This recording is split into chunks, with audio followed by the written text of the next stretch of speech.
FX from NDL lets typical Microsoft Office users create excellent, modern, responsive eForms that work on everything from a traditional PC through to the latest tablet or smartphone without any coding needed at all. These forms will let you capture data from the public, and a wide range of options let you integrate that with your existing systems, so there is no need for rekeying data. Let's have a look now then at how you would make a form in FX. So this then is FX Studio, and in order to create our bulky waste collection form, the first thing we need to do is create a new project, and we do that by clicking on blank template here. And that will load the studio with our new project. Now you can see that FX Studio is designed to look like other Microsoft Office products. So at the top here we have our ribbon with various different tabs. So on the left you've got your font and paragraph controls. You've got an element gallery here containing all of the different elements that you can add to your form, from simple elements like buttons and labels, all the way down to much more complicated elements like maps, navigation bars, and record sets, which you'll see later in this demo. Also in this ribbon you've got styles, which we're going to use throughout the demo, various other properties.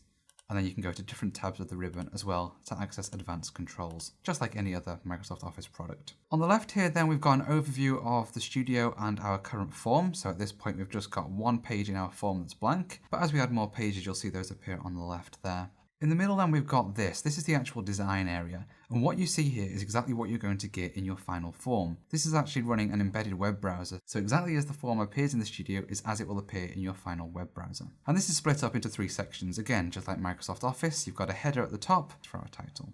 Okay, so that now is our header done. That's going to appear on every page of the form. We can now start actually working on the body of this page. The first thing that we need to do then is write some introductory text that's just going to introduce the user to the bulky waste collection form and tell them basically what this form is for. So for that, we are going to use a paragraph element. So we drop down the element gallery, click on the paragraph and drag that onto the page, and that appears then in the body. Now, just like the title element, to edit that, you simply click on it. And in this case, I'm going to use my keyboard to just paste in some text that I wrote previously. And you can see that this is now showing us an inline editor where we can change things like whether it's bold, italic, underline, the font face, and all sorts of other styling properties as well. You'll also notice that the paragraph element there supports multi-line text, so that was copied and pasted exactly as it appeared in my test document. Okay, so that page is pretty much done. The only thing that we need to do now really is add a button to get to the next page of the process. So for that, there are a few options. We could add one of our standard buttons here and then configure the behavior of that. But for common operations, we actually have some pre-configured elements. So if we scroll down, you'll see that we have a navigation buttons section. And this is a pre-configured button there for moving to the next page. That's what we want to do. So we'll drag that and drop that onto our page. Now, currently that says next, but I'm not sure that that's what we want. So we're actually going to click on that and we're going to change that to say start. You'll notice that even the text on buttons can be edited in line like that. Now we could leave that page like that, but I would rather that the start button appear on the right hand side because effectively that is moving you to the next page. So to do that, we're going to use our styles. And this again is very similar to Microsoft Office. So while you can apply styles in line using the in-situ editing that you saw, you can also create a style up here. So if you right click in this empty space and say new style, that's now created as a blank one. You can rename that and we call that right justified. Now our inline editing let you do lots of simple things like setting the bold, italics, underline, colors, paragraph formatting, all that kind of thing. And you can do the same with these styles, but you can also get much more complex with these styles up at the top by going down into CSS, which is what we're going to do here. So we're going to right click on the style, click edit CSS, and then I'm just going to write some very simple CSS here that is just going to be float right. And essentially what that will do is float any element that we apply this style to the right of the page. So if we now return back to that first page, we click on our button, we go over to the style, we choose right justified, you'll now see that that button moves to the right hand side of the page. So at this point, page 1 is pretty much done, so we can move on to page 2. So to do that, we just right click here and say new page. You'll notice that that drops us in a new empty page over here on the left. So we've now got our introductory page, which is saying that this is the bulky waste collection service and you can use this to set up a collection. Now we need to actually start gathering some information about the user. So the first thing that we're going to do is gather their name, their email address, and basically just their contact information. So the first thing that I want to do is introduce this page. So again, we're going to drop down the element gallery, and this time we just want a single line of fairly simple text. So we're going to use a label element. So we'll drag that onto the page there. And our text here is simply going to say, please fill in the details below.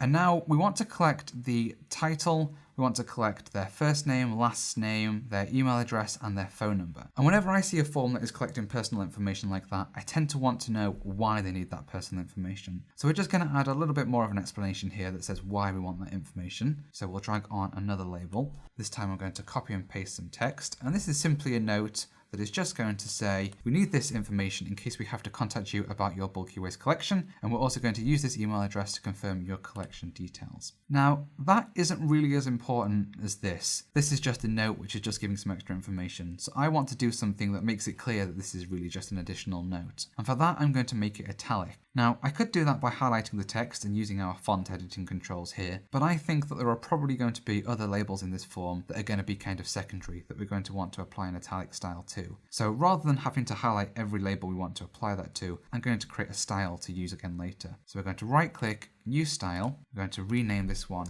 italics. And then rather than using CSS, we can actually use some predefined options. So if we right click on the style and pick edit, you can now change things like the foreground color, the background color, the border, the font family, size, style, weight, and all sorts of other properties. In this case, we're just going to change the font style there to italic. So we'll now click back on our label and we'll change the style to italics. And you'll notice that's immediately applied. Our label now becomes italic like that. So now we can start adding our form controls to this page. So for that, I said we want title first. So that is going to be a drop list. And then we want first name, last name, etc. So for that, I'm going to use text boxes. And I know that I need 5 of those for this form. So I'm actually going to use my keyboard now and do Control C and then just paste 5 text boxes onto this page there. Now, when you create an element by default, it just uses a placeholder label here on the left. So we need to change those to actually say what we are collecting with that field. So we'll click on the label, I'm double clicking there to select it, and we're going to call that title. And then this one, we're going to call it first name. And then we're going to have last name. And then these are going to be our phone numbers. So we're going to collect 2 phone numbers. We're going to do home phone number. And also you'll see many forms do this. We're going to collect mobile phone number. And then finally, as we said in the note at the top, we need to collect the email address. So we'll enter email address. Now, at this point in time, we have a drop list here, but we haven't actually specified what options we want to be available in the drop list. There are a couple of different ways that we could do this. We could hard code a list of options right here in the studio that are going to appear, but in fact it's possible that down the road we may want to add additional titles without having to update our form. So for that, we're going to use a database to get our values. So if over on the left here, we switch to the data sources pane, we can then right click in this area and choose the import data source option. And that will open our SQL database connection dialog here. And so this allows us to connect to a database and import the tables from it. So I'm just going to connect to my local machine. I'm going to use SQL Server Authentication. I'm just going to type in my username and password. And then we're going to choose a catalog. And for this, I have one here called FX that is going to be sufficient. Click on Save. So that will now contact the database and scan for all the tables and say these are the tables that are available to use in our form. We can choose which ones we want to map. So the titles table there conveniently is the one that we want. So we'll check the box for map. And we then want to access all of the columns of that table. So we're going to choose map all columns and press save. And you'll see that that has now imported our FX database from our local server and created it as a data source. And then from that titles table, it has created a data set. And if we double click on that, we can see that that data set contains 2 columns. One is ID and one is label. Now, the data from this table I want to be accessible to our form as soon as the form is loaded. We don't have to write any script to do that. We can simply go over to the right-hand side here and check the loads with form box.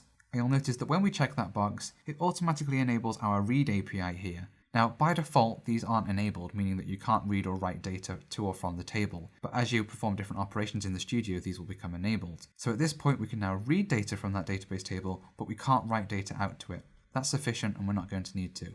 That just ensures that we're not unnecessarily creating APIs and posing a security risk.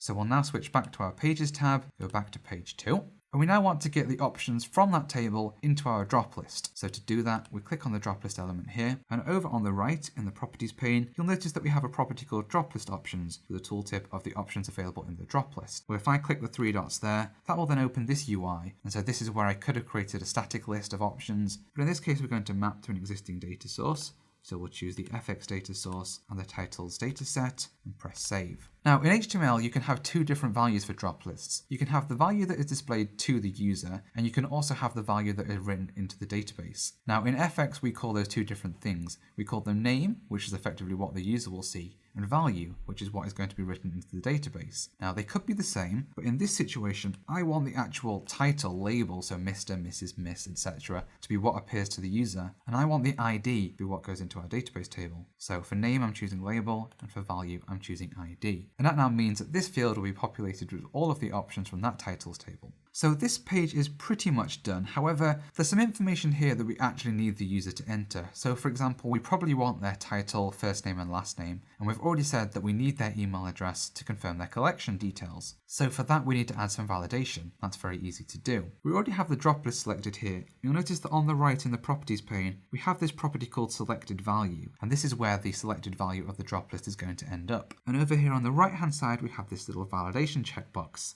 And if I click on that, I'm presented with a list of validation options. I could very simply mark the field as required. I could specify a regular expression, or a JavaScript function to validate the value, or a resource, which we'll see in a moment. For this field, I just want them to choose a value from the list, so this is just going to be required. And that is the same for first name and also for last name. So we just click on each of those and change the validation property. We also need an email address, so we're going to click on that element, and we're going to mark that one as required as well. However, we need that email address to be valid, and so we need to actually make sure that it's some way that we can contact this particular user when we have the collection details.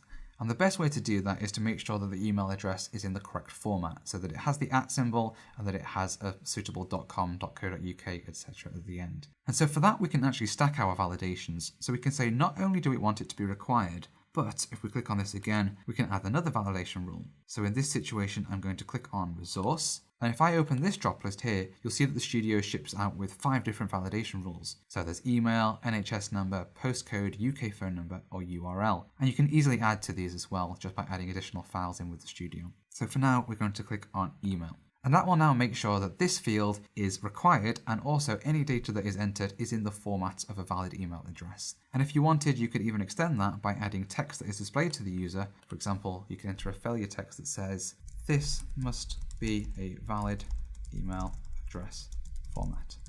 And that will be displayed to the user if they enter something, for example, without the @ sign or without .com, .co.uk, etc. at the end. Now, in this situation, we haven't made the phone numbers required because we don't really need those. But if the user is going to provide us with that information, we may as well make sure that it's at least somewhat valid. So we're going to add a validation rule to that as well. So we'll click there on home phone number, go back on the validation button here, choose resource, and choose UK phone number. And we're going to do the same there with our mobile phone number. So at this point, our first page is pretty much complete. This is going to allow us to gather all of the basic personal information about our form user. So we're pretty much ready to go to the next page. So for that then, we need to add some buttons. So what we can do is we can open the element gallery again. Now I'm actually going to separate my buttons from the rest of the page just to make it slightly clearer. So we'll drag on a separator here.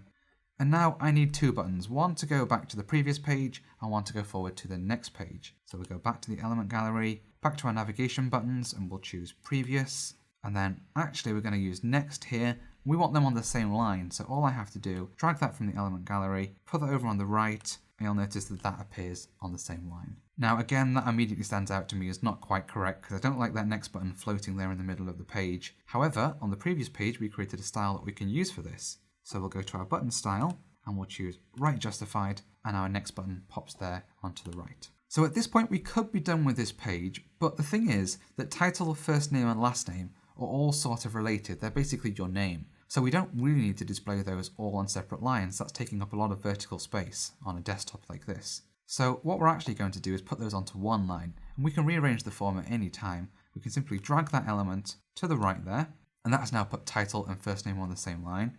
We can do the same with last name. And so those 3 elements have all ended up on the same line. Now I'm not immediately happy with that. I don't like the spacing here. So you can actually drag this separator in the middle and resize our elements. So we can make title much smaller, and we can make first name and last name roughly equal. Now you'll notice that that is displaying fine on a desktop like this, but what if we were showing this on a mobile where you had much less width? Well, we can actually preview that in the studio, because if you go down to the status bar at the bottom here and click on this mobile layout button, it will switch the studio into mobile mode. Basically, all that is doing is reducing the width of the browser in the middle and because every form that is made with FX is entirely responsive, that reduces the width of the form and rearranges everything as appropriate. So you can see that title, first name and last name have now been put on separate rows, as you would expect. But now we'll switch back to the desktop layout mode and we'll say that that page is complete. At this point then, we've introduced the user to this form, we've got some personal information from them. Now we need to work out actually where we're going to collect the bulky waste items from. There are a couple of different ways we could do that, but the first thing we'll do is we'll add an instruction label to this page. So again, back to the element gallery, we'll pick up the label, we'll drop that on the page, and this time we're just going to add a very simple instruction, and this is just going to say, please specify the location from where we should collect the bulky waste. Now, we have a few different options in FX for how we could collect this location information. The first thing that we could do, for example, is use a map. So we could pick up the Google map and drop that onto the page. Now by default this has loaded an empty map here, and that's because you have to provide an API key for Google Maps to render properly. So if I paste an API key into that box there and hit reload, you'll see that we now have a Google map within our form. And we can do various different things to this. So by default it's loaded at a zoom level of 5 here, centered on London with a pin in the middle, but we probably don't want to drop a pin in the middle, so we can turn that off. And if we were based in London, we'd want to be zoomed in a little more closely to that. So we'll change the zoom level there to 10, and we'll reload that to apply our changes.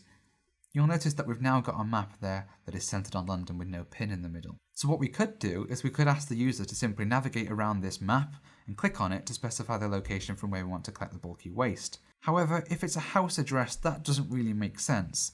That makes perfect sense for if they've just noticed some waste laying out in the street and they want to specify the location for that, but if they know their address, we can probably do something better. So we're not going to use a Google Map element there, although we could. So we'll now just click on that and press the delete button, and that will get rid of that element. We're now actually going to open up the element gallery here, and if we go to the top, you'll notice we have something slightly more suited. So in FX, you can build complex elements up from these basic ones that we provide you. So for example, if you wanted to collect an address, you could have lots of different text boxes on your form for first line, second line, town, city, or you can use some of the more complex elements that we ship out with the Studio, for example the address finder here. So if I drag that one onto our form, you'll notice that what we get here is one element that basically contains lots of text boxes that are already predefined and set up for us. So we've got our various address lines there, our town, city, our county, and our postcode. This element actually allows you to do something slightly more clever than that though, because at this point we're in a very basic mode here. But you'll notice down on the right here, it asks for an API key, and this is for the getaddress.io address search service. So if I take my API key and paste it into that box, and then reload it again to apply it, you'll notice that our address finder now switches into this more complex lookup mode. You'll have seen this probably on all sorts of forms that you've used. This is now an element that allows you to type in your postcode, click the Find Address button, and then choose your address from a list of found locations. Or alternatively, if that doesn't work, there's also a checkbox on this element that lets you manually specify the address. So in this situation, our label is saying that it's outside the council area. So I think that's going to be a much better way of collecting our location information. It's much more accurate than just picking a location on a map. And that's really all that we need for this page. However, at the very bottom, we need our navigation buttons again to go back or forwards in the form. We could add those from the element gallery again, we could copy and paste those from page 2, but it's becoming obvious that I'm going to probably need a lot of instances of those buttons in this form. So we'll switch back to page 2, and we're then going to control click our elements, and you could highlight these using a lasso. I'm going to control click, and we're then going to go to the layout tab and press group. And that has now created a group of those elements called element group 1. And I can then click the export button. If I now switch to the design tab, you'll notice that we now have a template created. So if we switch back to page 3 and we pick up our template and we drag that onto the page, you'll notice that we now get those 3 elements from page 2 added to this page of the form. So that's going to simplify things a lot as we go on. Okay, page 3 is done now. Let's go to page 4. So we right click again, say new page. You'll notice that our thumbnails are updating on the left here as we do so. And on this page then, we now want to collect the items that the user wants us to pick up from their house or their location. And for that, there are a couple of different options that we have again. We could, for example, just put a big text box where the user can type a long list of all of the items that they've got. Or we could have maybe 4 or 5 text boxes on the page and they could specify up to 5 different items for us to collect. But the difficulty we've got here is that it could be a very large number of items or it could be one. We don't know. there's the possibility that the user may want to enter repeating data. So FX actually ships out with an element that is perfect for that. If we open the element gallery and we scroll to the bottom, we have what we call a record set, which is a table that displays multiple records with optional editing capabilities. So I'm going to drag that on because I think that will be perfect. And that creates us there a blank record set element. Now at the moment we've got no definitions for the sort of data that we should be showing in this table, so it's completely blank just with some buttons here to perform some basic editing capabilities. So the first thing that we can do is actually edit these buttons. So we're going to click here and add new row and highlight the text, and we're going to change that simply to add item. Then we're also going to change this text that's displayed here as a placeholder because that's not very useful. And you'll notice that as soon as I switch to that text, our second instance of that button has also updated down at the bottom. So in this situation, again, I'm going to copy and paste some text. And rather than saying just there is no data to be displayed, we're going to say you have not yet added any items. Click the add item button below to add an item for collection. A few other changes we'll make before we finally set this record set element up. At the moment we have a search box at the top here. It's unlikely that the user is really going to enter so many items that they have to search for them. So we'll turn that search control off. The other thing is that I don't really like these edit and delete buttons here. I'd rather they appeared some slightly different way. So I'm going to turn on inline controls here. And you'll notice that those buttons have disappeared. And you'll see what that does in just a moment. So at this point then, we now need to define for this record set element what type of data is going to collect.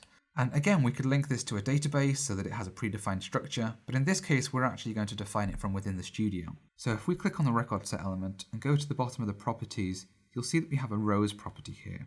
And again, we'll click on the three dots, and you'll notice some kind of familiar UI here from earlier on in the process. But this time we'll click the new button here for static columns. And that's now created a new section on the properties pane here on the right, and given us the ability to add columns to our record set element. So I need 4 different columns, which I'm going to add in by just clicking the add column button. And I want these to collect name, which is going to be the name of the bulky waste item, description, a short description that might help us out with telling us what the item is and how we need to collect it.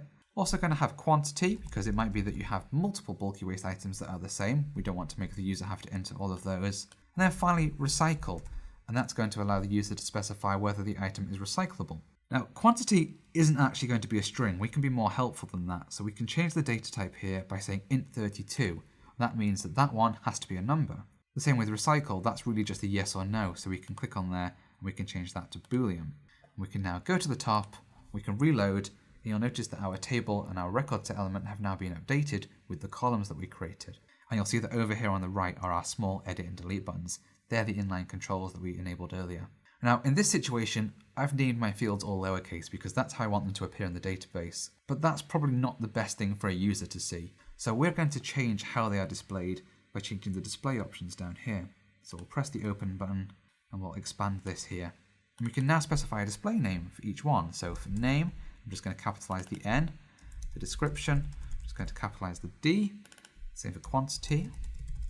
Recycle, though, I need to be a bit clearer about that. I'm basically asking the question of should we recycle it?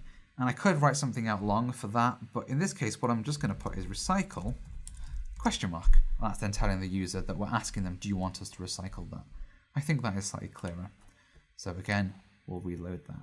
Now you'll notice that on all of the other pages I put some instruction text, but I've forgotten to do that on this page. That's not a problem though, because you can add elements anywhere to the page. So we'll go back to the element gallery, we'll drag on our label, and we're going to put that above the record set that we've created there. And this time we're going to put some text in there that says you can specify multiple items for us to collect. So we're going to copy and paste that back onto the label there. That page is pretty much done then. As we've done on all the other pages, we just need the next and previous buttons. Well, we can do that easily. We can switch to the design tab, grab our template and drag it onto the page like that. And that page is now complete. Okay, so now we're going to go to page 5. So again, right click, new page. At this point then, we've collected the user's personal information. We've got the collection location, and we're going to be able to collect a list of items that the user wants us to collect. At this point, I just want to give the ability to specify some additional information because maybe we've forgotten to ask something that's going to be useful, or maybe there's more that we need to actually complete the collection. So to start with then, we will drag on a label, and in this situation, we're just going to again copy and paste some text. This time we'll actually do it in line, and we'll put, this page allows you to specify any additional information that we may require to collect your bulky waste. So what do we want? Well, This is going to be an optional page. We don't know that they're going to need to provide additional information. But the first thing that I'm thinking of is maybe special access instructions. So it might be that the bulky waste is in the garden through the gate, that kind of thing. Not everyone is going to need to specify that, so we'll make it optional. And we'll do that by opening the element gallery again and dragging on a checkbox.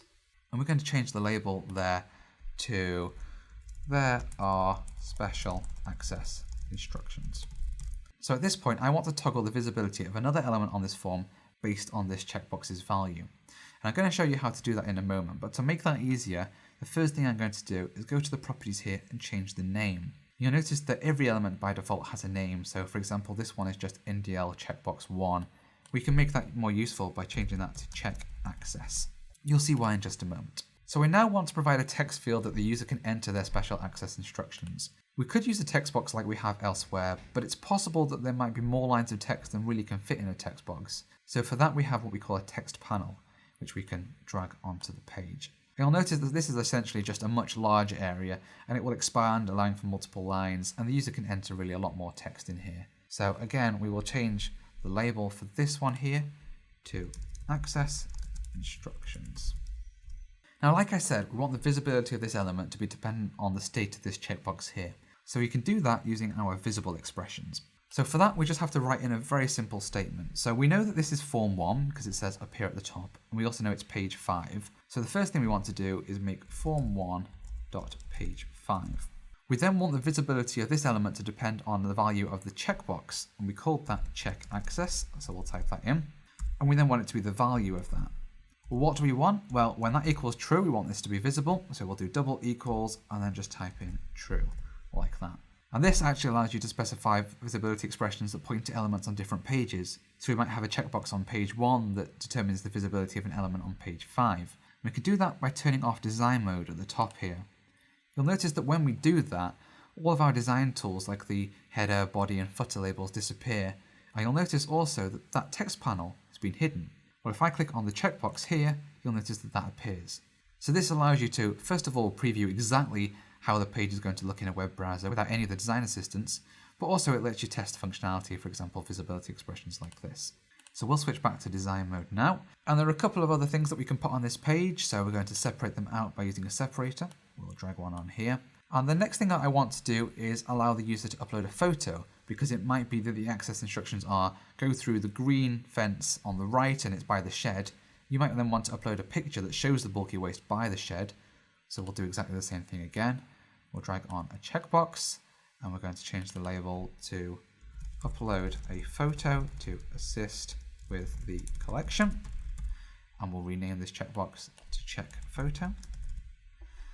And then for uploading a photo, we have an element here called the file upload element. And that allows you to upload files through the form. So we'll drag that one on. That has a label as well, which we're just going to change there to upload a photo. So we'll delete the current one, change that to upload a photo. Now, by default, the file upload element will let you upload any different type of file, currently up to a maximum size of 4 megabytes, although as you can see, that can be adjusted on the right. But in this situation, we only want photos. It's no use if somebody uploads a text file or a video or a music file. So we can change the accepted file types on the right here to image. So that means that this element will now only accept images. So we can now drag on a separator because that section is finished.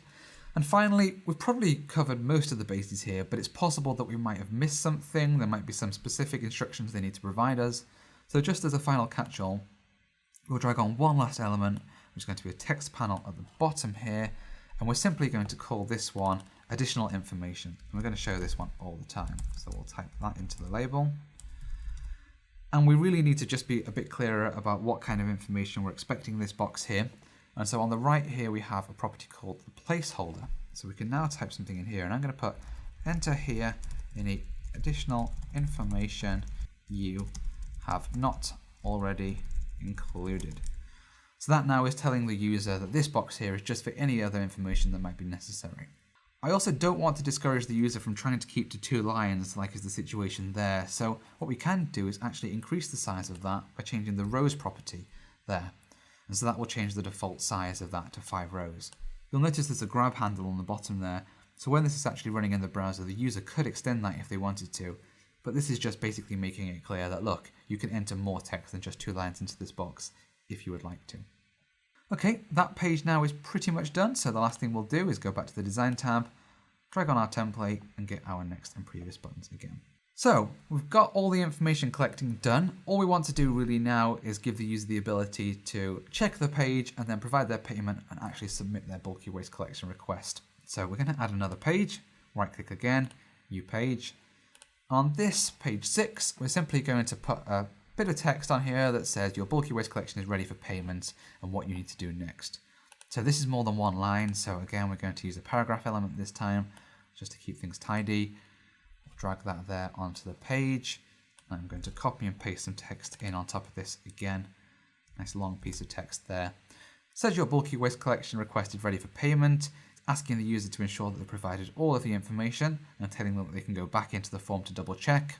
And then it's saying once you are happy that your request is complete, draw your signature in the area below and then press the pay button below. You'll then be asked to provide your payment details for this collection. Now, the reason that we're asking for a signature here is that it could be an example of a valuable bulky waste item that the user wants us to collect, for example, a piano or an old TV. So we just want to be sure that we have actually got the user that we think we have filling in this form. And one of the ways that we could do that is by using a signature section. You could alternatively do some kind of authentication, or you could ask them to provide some secret information. But the easiest thing that we're going to do right now is just ask for a signature. Exactly the same as when you get a delivery at home. They just ask you to sign to show that you've received it. So for that, we're going to go back to the Elements gallery, and we have what we call our ink picture here, which we can drag onto the page. Now this is slightly more complicated than we need it to be. You can see, for example, that you can choose a different font color, you can change the pen size. You can also actually upload a background image, so you could, for example, annotate an image of something, but this is going to be sufficient for our purposes here. We could also resize it, but I'm just going to leave it the default size for now.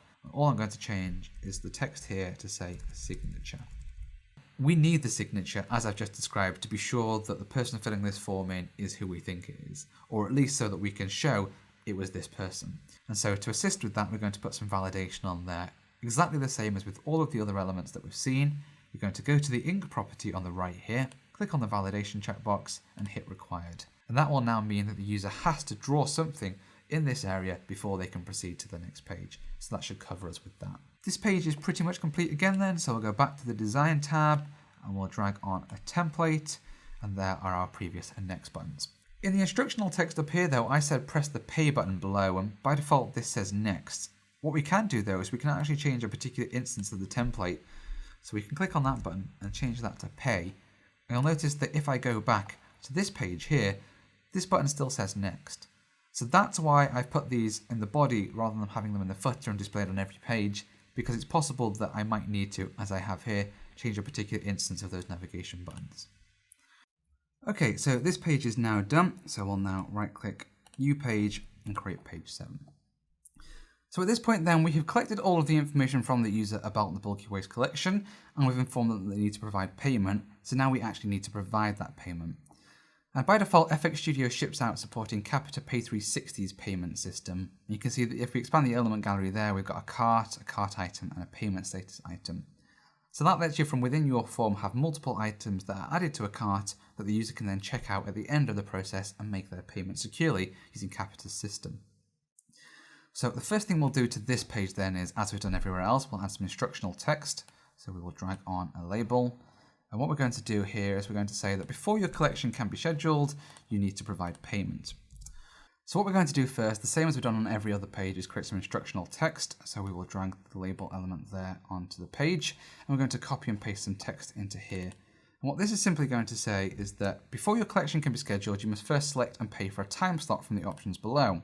So what we're actually going to do is charge separately for every time slot. So we could charge a different amount for a morning collection, to an evening collection, to a weekend collection. The other thing that we're doing here is we're saying that once you have selected your collection time, you're going to be asked to provide your payment details. Now, just to be clear and make sure that people know what's going on here, I want to add a second piece of instructional text. And this is simply going to say that if you leave this form before providing payment, your collection isn't going to take place. Just to make sure that the user knows that they need to complete this step before they can have their bulky waste collection. So we're going to paste that text into our label here. And this again is just a secondary note, so it's a good job we created that style earlier, because I want to make this italic. So we're just going to choose the style and pick italics there. That's now italicized our text. So like I said, you're going to have to select and pay for a time slot here. And we're going to do that using our cart items from the element gallery. So we need 5 of those. I'm going to drag one on. And again, I'm going to copy and paste these as I did before. So using the keyboard, Control-C and Control-V. So that's 2, 3, 4, 5. The reason that I've used 5 is that we're going to have a collection period from 6 until 9 in the morning. We're going to have 9 until 12. We're going to have 12 until 5, 5 until 7, and then at the weekend, and we can charge different amounts for each of those. So we'll put bulky waste collection, then in brackets 6 AM to 9 AM. The second one then, like I said, is going to be bulky waste collection, and this one 9 AM to 12 PM. And then again, I'm going to do bulky waste collection. This time we're going to do 12 PM until 5 PM. And then we'll have an evening one, which will be bulky waste collection, 5 PM to 7 PM. And then weekends as well. So we'll go back on our item here and we'll call that bulky waste collection, weekends. Now, this is obviously a very simplified way of collecting the time that they want the collection to be performed. We could use some of our other elements to actually pick the time from an available list of options. They could choose the collection date, they could use the collection time. But for this demo, we're going to assume that they pay for a collection between a particular time, and they then get automatically allocated a date and a time within that slot, just to simplify this particular demo. But obviously you could go much more complicated with this if you wanted to. We now need to choose how much each of these is going to be. So we'll click on the element and we'll put in an amount. I'm just going to say £35 for a 6 AM to 9 AM one. I'm going to reduce the price slightly between 9 AM and 12 PM down to £25. 12 PM to 5 PM, we'll also say that is £25, but again, that could be different if you wanted it to be. 5 PM to 7 PM, we will say £35. And then the weekend, we're going to charge a premium, although not too much of a premium, so we'll put that up to £40. Now you'll notice as I was clicking on these items, that there are lots of other pieces of information you can specify. You can provide a reference, a fund code, and a line ID. And if you're a Capita Pay 360 user, these terms will already be familiar to you. If not, these are just various different terms that their system uses, and they're used globally as well. In this situation, we're actually just going to use 2 of these. We're going to use reference and line ID. A reference is what the user will see. This is something that they can use to identify that particular item. So for this, we're going to put BWC space 6-9, representing bulky waste collection 6 to 9. The line ID though, which will be written into our backend system, doesn't need to be formatted quite as nicely as that. So we're just going to put BWC, no space, no dash, 6-9. And we'll do the same for this one. We'll update the reference to BWC 9-12.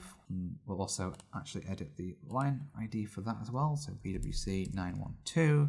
And these references are what will show up on the user's receipt at the end of this process so that they can be sure of exactly what they have purchased.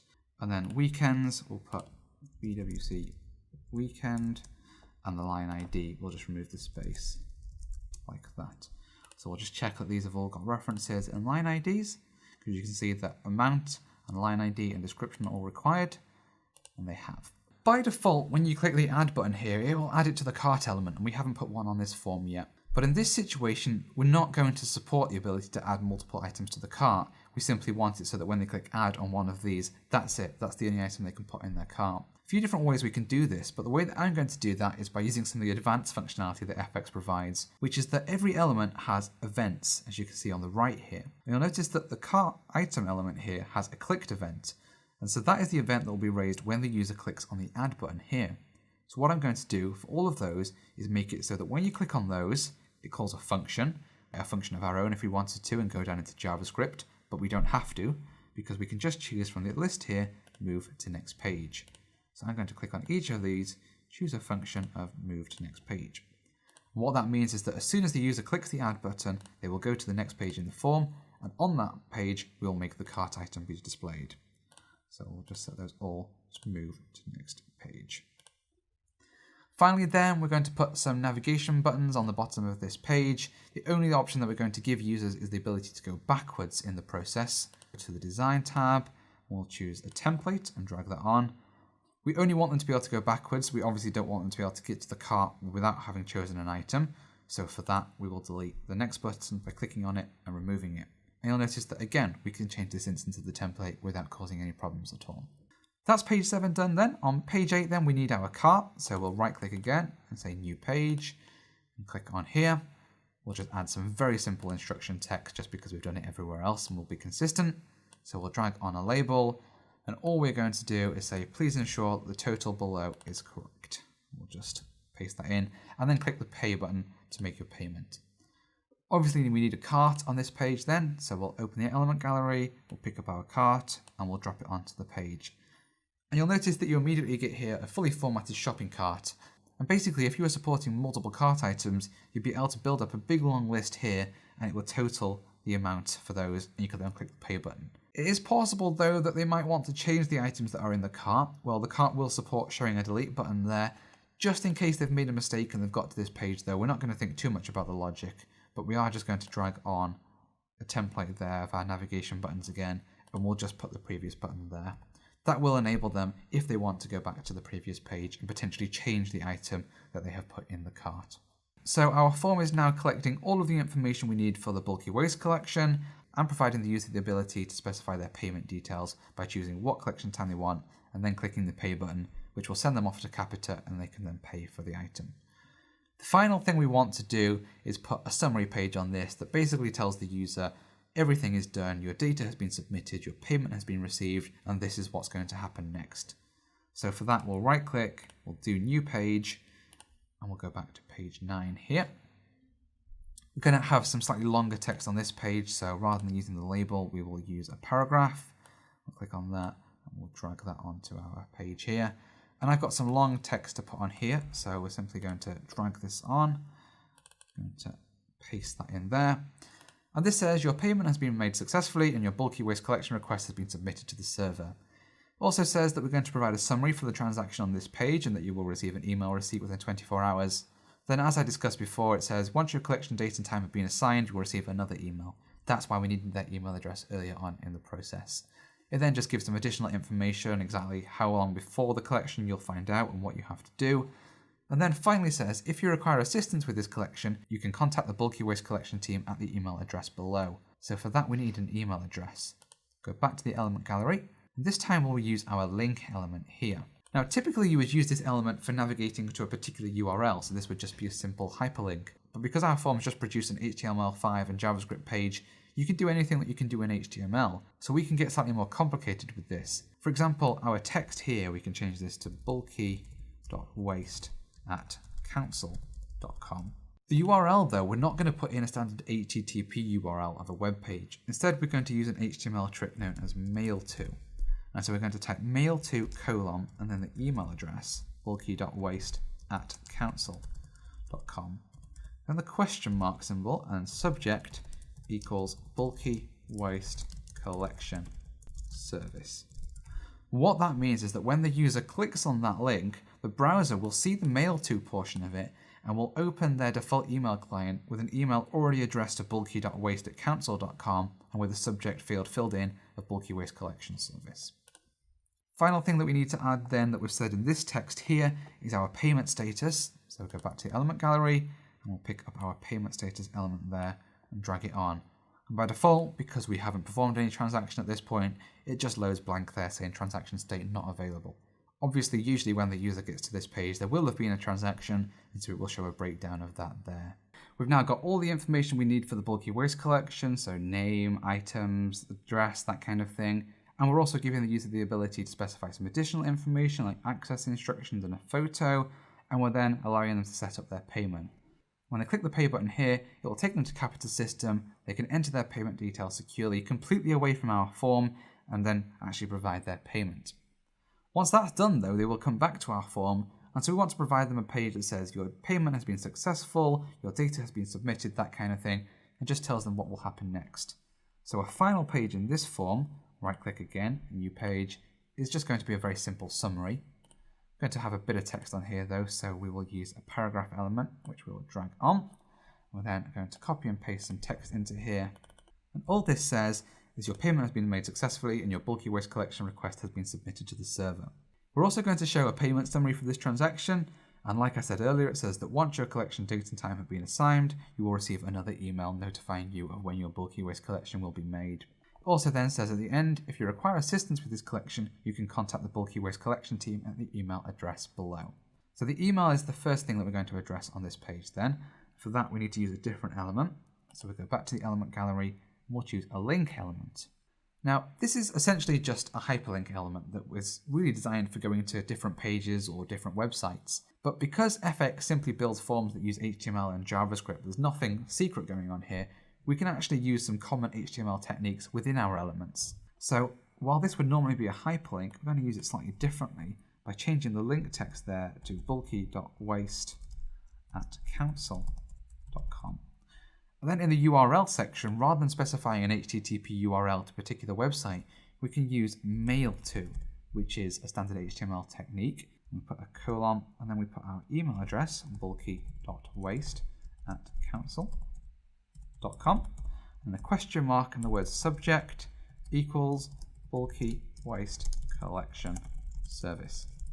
So what this will do now is when the user clicks on this link, their browser will see mail to here in the URL portion and will know that this is an email address, and so it will open their default email client with the to address pre-populated as bulky.waste@council.com and the subject field pre-populated to bulky waste collection service. So that's a nice little trick that we can use just with the link element here. And you can do things like that all the way through FX. You can easily expand the functionality beyond what you've seen here. Finally then, I said I was going to show the payment status, so back to the element gallery, to the Capita Pay 360 section, we drag on our payment status element. And this at the moment is just showing transaction state not available because we haven't made any payment and it's just sitting there in a blank state. Obviously, usually by the time a user gets to this page of the form, they will have made a payment, and so this will be populated with their payment information here.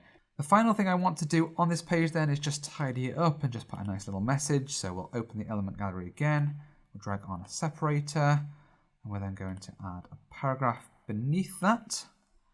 And then here, we're just going to say something that says, just thank you for using the bulky waste collection service, just like that. Now, the real reason that I'm doing this is just to make it clear that this is the last page in the process. So I'm going to make this text slightly more obvious by highlighting it.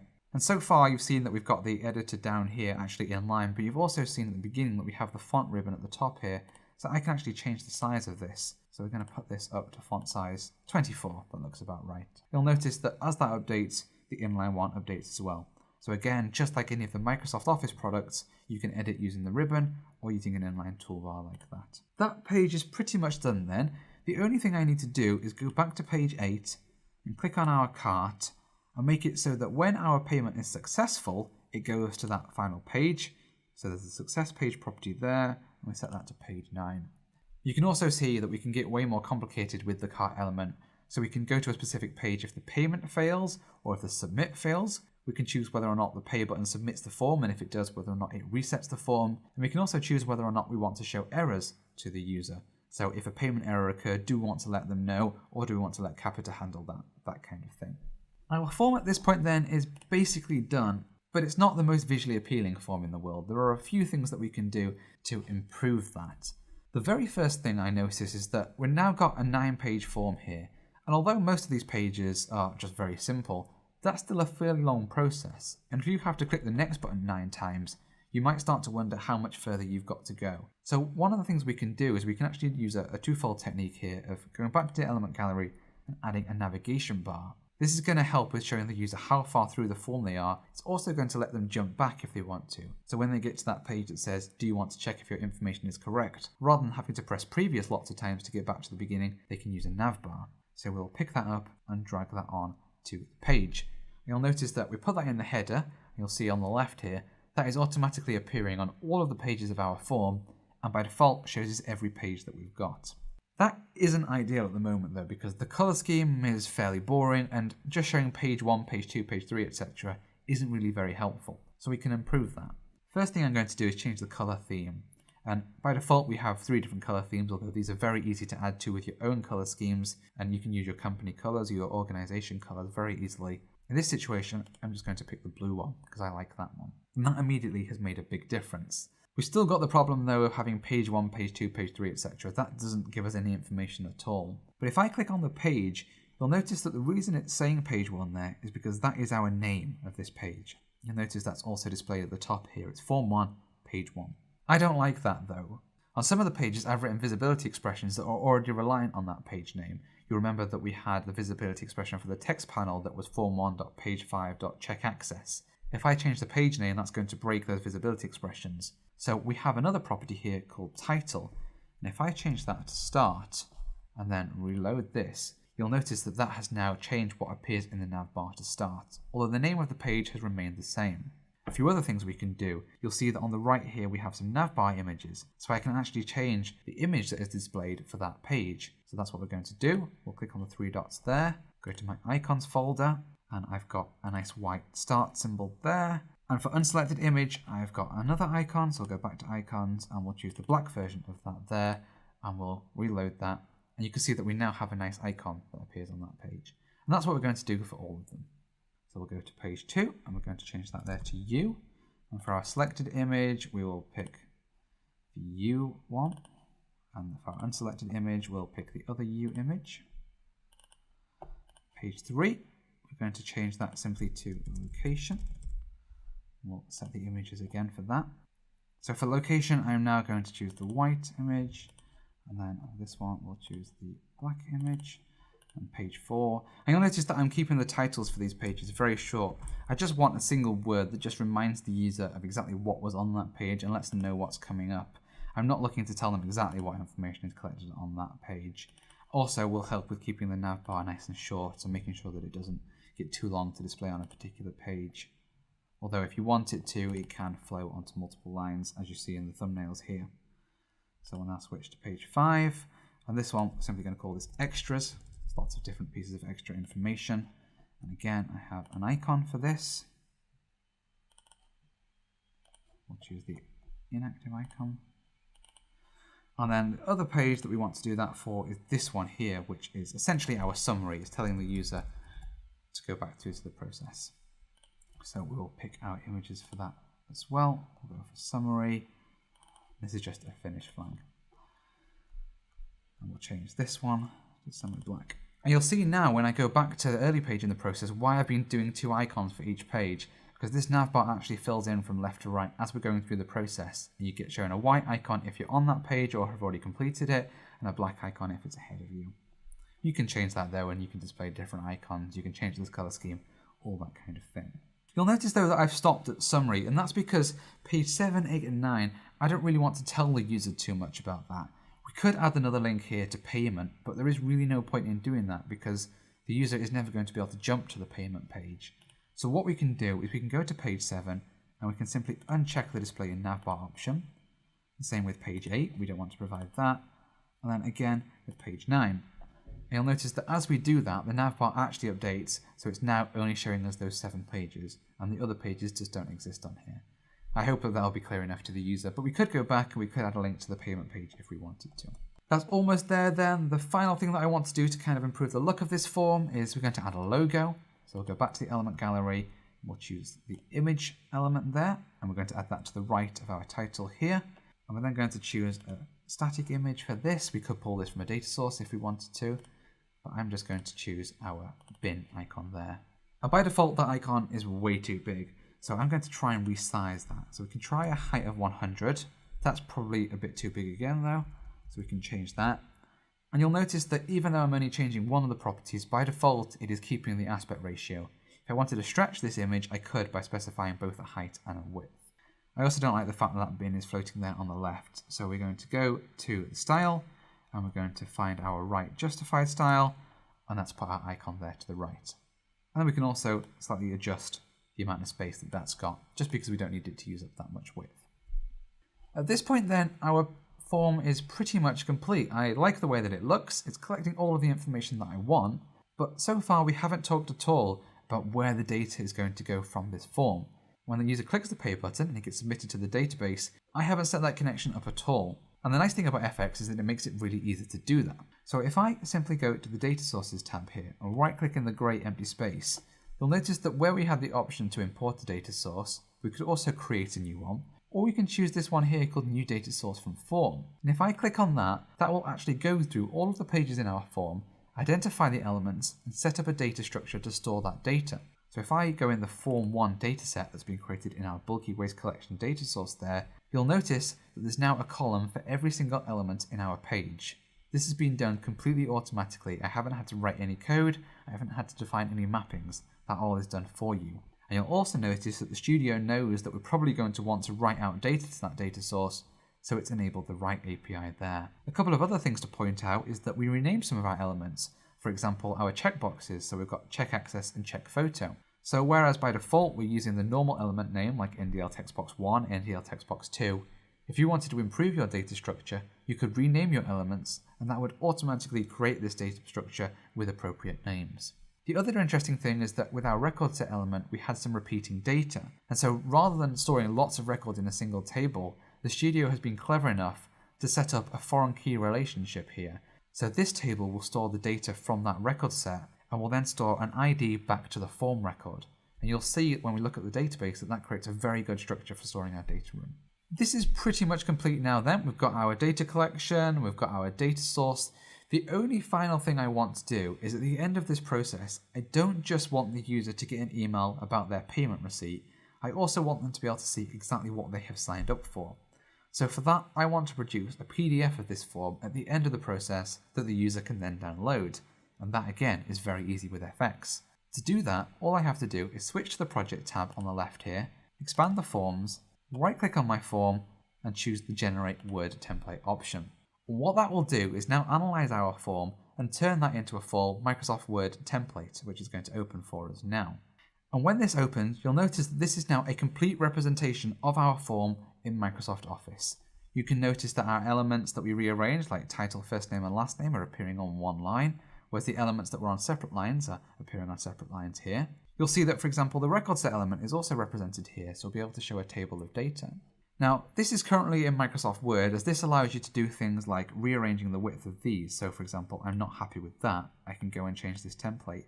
But when the form is submitted, FX will use this template and it will fill in all of the items in square brackets here with the data from the form and then produce a PDF from that. So if you wanted to, you could go through this entire document here, rearrange it, completely reformat it, and produce a PDF at the end of that. However, for now, I'm happy with the default layout here, so I'm simply going to save that with the few small changes that I made and close it.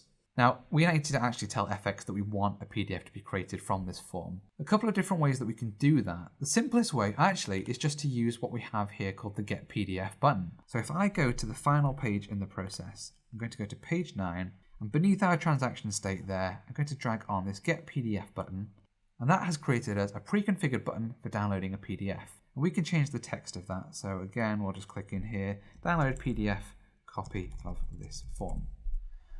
What that means is that when the user clicks that button, FX will look at all of the submitted data, look at that Word template, merge the two, and produce a very nicely formatted PDF of the entire form that will then be opened in the user's browser.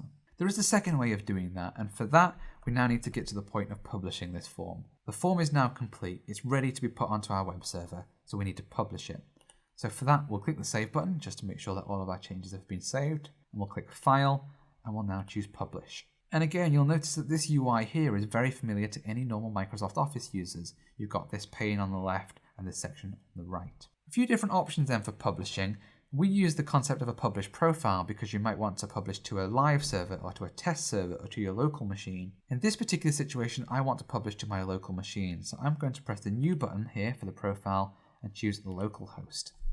What that has done now is gone through and created a default publish profile of all the settings I need to publish to my local machine. You can make this be a remote server though, or you can make it be a different website on your local machine. There are lots of different ways that you can customize this. I'm happy with the default options here though. It's going to publish to my local machine.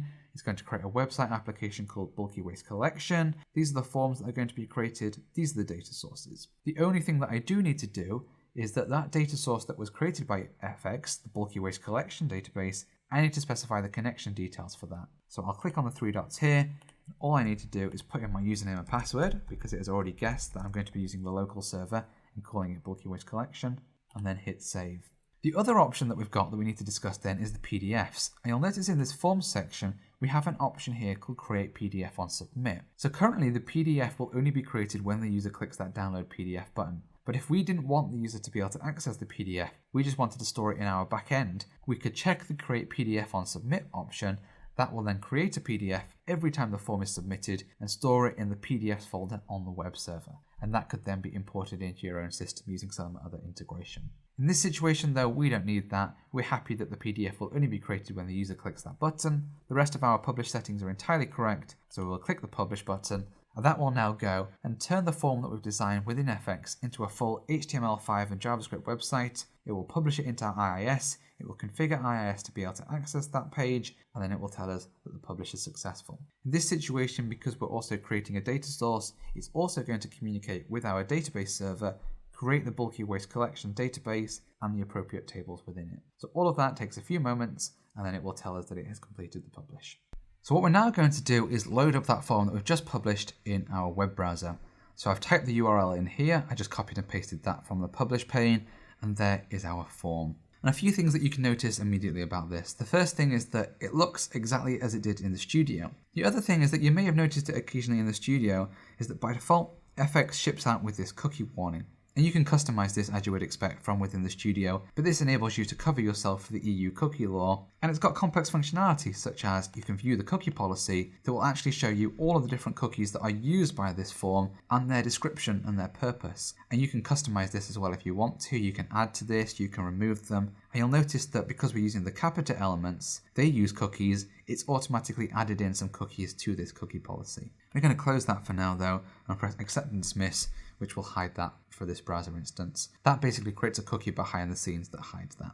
So this is what the form looks like then. You can notice that it's exactly as we laid out in the studio. We've got our text here on multiple lines and our start button over here on the right, and we're going to click the start button and go to page 2. Now you'll remember in the studio that we add various pieces of validation, such as the required validation. You'll see that that's represented in the browser here with these red asterisks. If I click the next button to try to go to the next page, you'll see that we get big red borders around all of the elements that we haven't filled in. You also saw that we could, if we want to, expand this to show a message underneath each of these elements, saying the reason that it's invalid. Right now though, we're just going to fill it in. So we'll open our title drop list. There are all of the values that are being pulled from our backend database. So we'll call Mr. and our first name of Alf and our last name of Alfington. And you'll notice that as I do that, the borders go green and much thinner, just to say that they are now valid. With the email address field though, we added 2 different types of validation. The first was required. As we can see, it's not accepting empty there, but we also made it so that it would only accept a valid email address format. So if I just type in the word test there and then finish changing it, you'll notice it pops up the error that we defined there saying this must be a valid email address format. So we're going to change that to alf.alfington@test.com.